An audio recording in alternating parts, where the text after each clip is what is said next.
Hi, everybody. Kevin O'Neill from Storm Team 2. Merry Christmas in advance and go Bills for our day today. Our high temperature already occurred as you slept. We were in the 30s overnight. Our daytime temperatures will be in the 20s, but when you combine the wind gusting to 30, maybe even 35 miles per hour, the wind chill will be close to 10 today. Some observable flakes. I think a coating in some spots, maybe a half inch in the southern tier.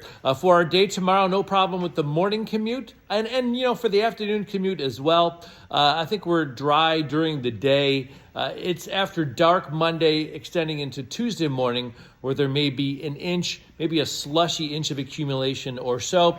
If you have green grass at your house, you are likely to have a green Christmas. There will be some snow remaining on the ground in parts of the southern tier. Merry Christmas to you.